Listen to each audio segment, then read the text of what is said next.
ಸ್ವಜುಗದ ಸೂಜು ಮಲ್ಲಿಗೆ ಮಾದೇವ ನಿಮ್ಮ ಮಂಡೆ ಮ್ಯಾಲೆ ದುಂಡು ಮಲ್ಲಿಗೆ.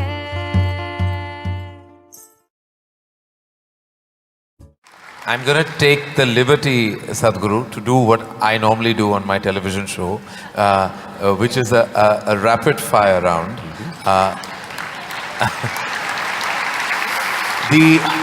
Normally the end of this round… When I was young, I watched a lot of, Wild West movies. Right. So when you fire, I also fire, all right? No, but no, I promise you, this is not that kind of… You're not in my line of fire at all. I will not take the liberty of being that person. These are just quick questions which when I ask for one word, you have to stick to that. Because sometimes you have a tendency of not exactly answering the question asked. But you give such a profound and prolific retort back that it makes you very satiated. But in this case, my only request is that if it's one word, then it's just one word. Okay. And the end of this, normally, you get a hamper, but in the absence of a hamper here, you already have something, cow. right? Yes. So, or this beautiful bouquet that is right next to you. But so there's no hamper, but you will get my utmost gratitude. Thank you. All right, very simply, what is the one thing that is essential to living a balanced life? Sense.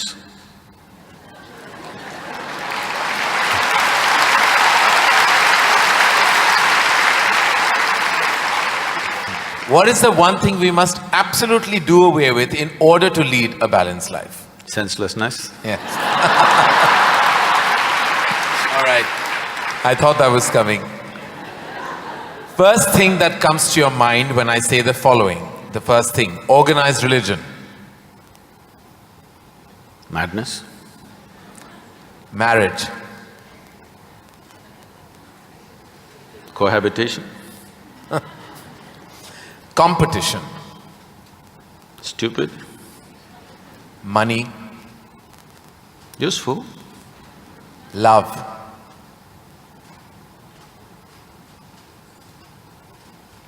Can I say a sentence? Yes. I will allow that. Most beautiful, but unfortunately crippling for most people. If I can little elaborate that, see, if something unpleasant cripples you, something nasty cripples you, it's acceptable. When something beautiful cripples you, it's a true disaster.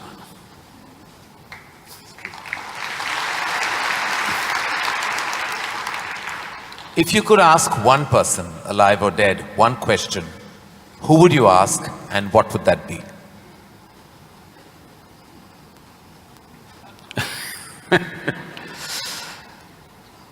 I really sorted out all my questions because I did not spend time educating myself or doing anything. I spent my entire life sorting out every damn question I had.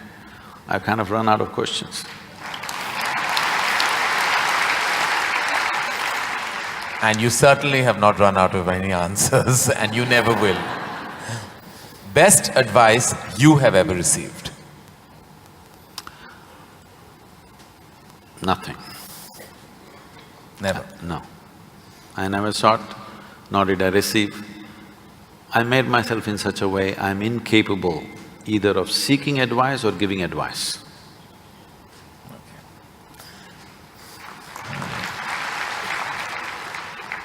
In an imaginary, completely hypothetical situation, if you had a day off with no commitments, no responsibilities, what would you spend the day doing? Oh, there are a lot of things, this can't be one word. No, it's not one word. See, I have an indiscriminate sense of passion towards everything.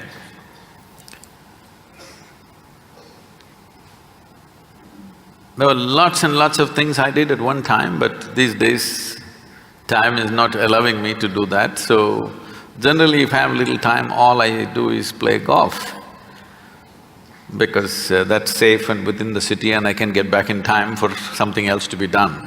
But if an entire day is left to me, which they've not done for a long time, they've not left it to me.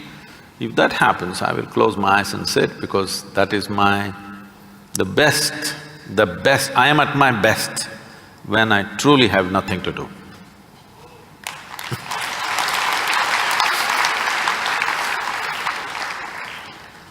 What is one thing you'd like people to remember about you at the end of your life?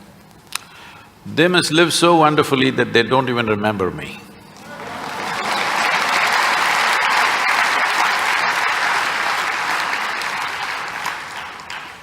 If you found a way to travel through time, where would you go? I'm kind of done with all those things.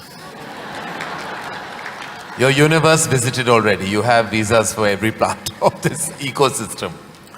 If we can do some slow fire, Yeah. because that's a question with many ramifications.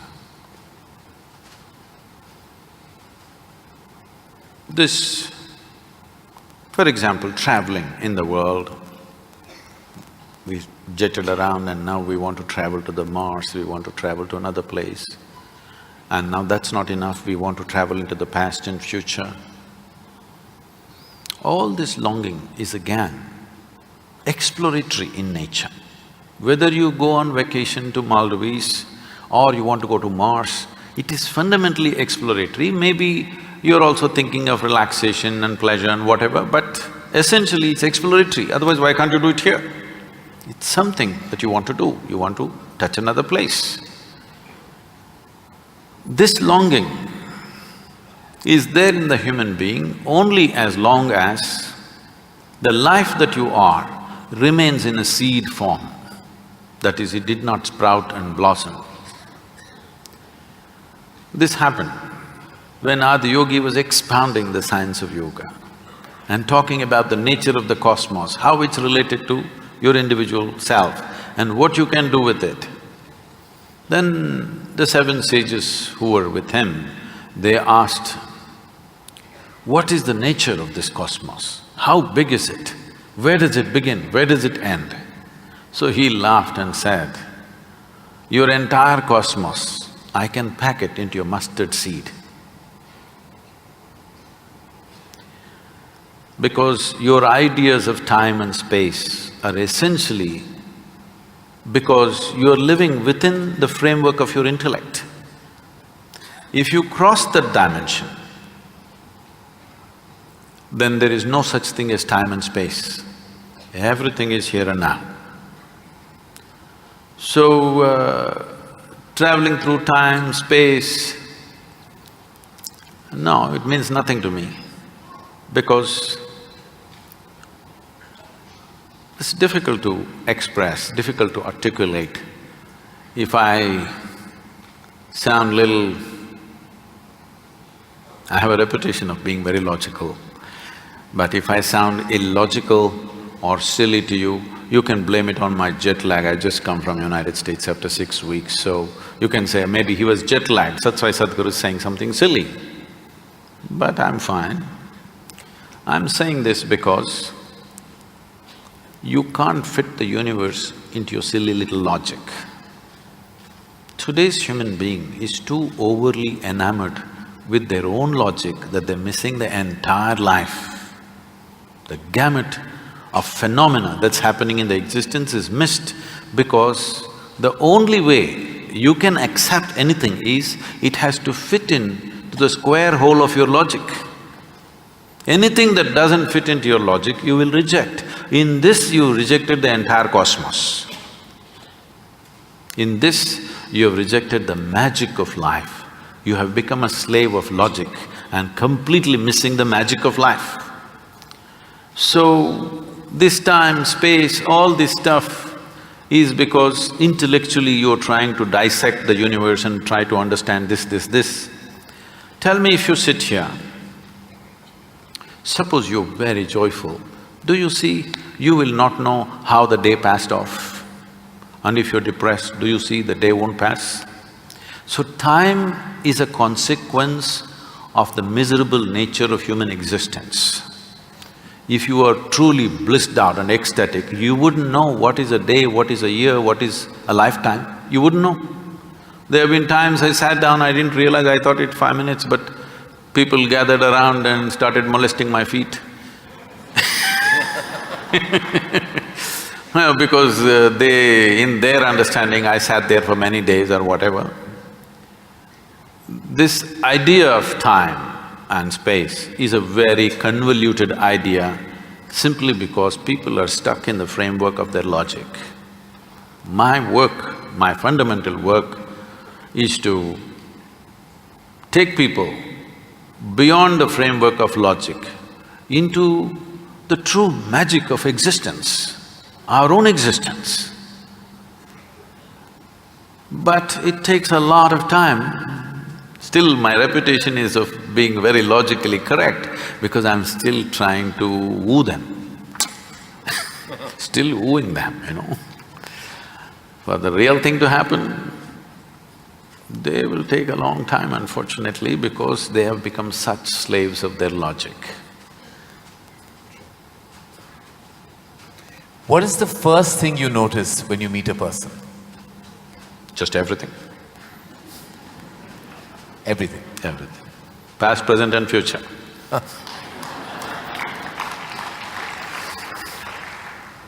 Is it more important to do what you love or love what you're doing?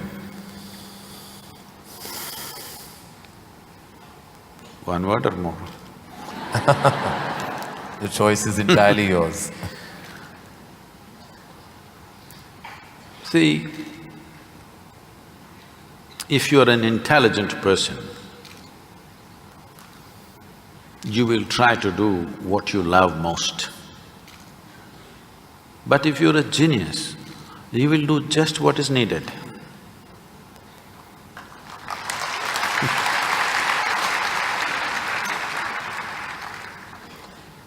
If you could be invisible for a day, what would you do?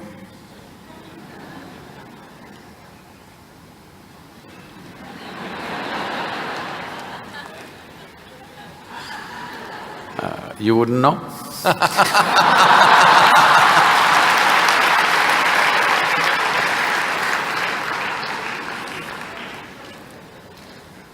With due respect, what is your biggest weakness? Biggest? What is your biggest weakness?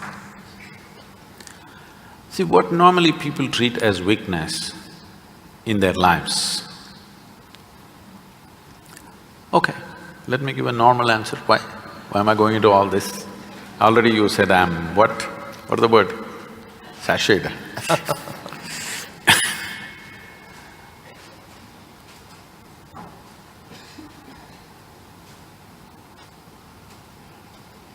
My biggest weakness is, I love danger.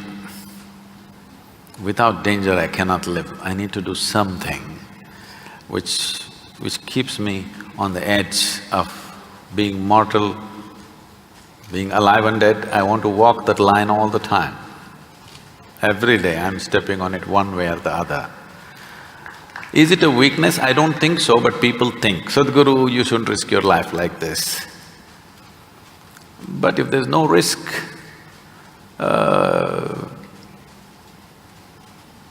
feel I'm not being… because most of the time in my life, for whatever I'm doing, I don't feel tested. It's only in moments of danger that I feel little tested. So my weakness is, I like to be stretched, you know.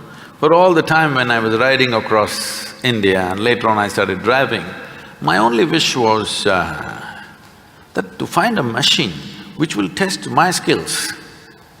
Always found the damn things broke down if I took it to my limits. These days recently, I'm beginning to get to do a few machines which are testing me, whether I can push it all the way or not. Maybe that's because of my age. If I had met them much younger, I think I would have managed to work around them. One thing the world doesn't know about you. They don't know a thing about me.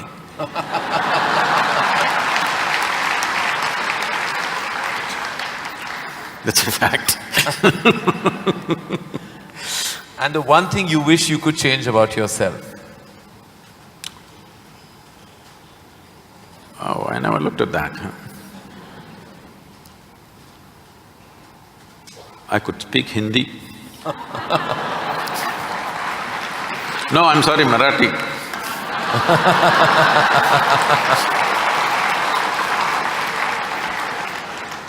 The one thing you wish you could change about the world. Oh, a lot of things. One. Human beings. Desperately in need of. Sir, what would you consider to be your greatest achievement? I don't think there's any. Because I always fall woefully short of my own expectation of what I could do. So I never feel anything is an achievement. Is there a song you love and can listen to all the time? Oh. I somehow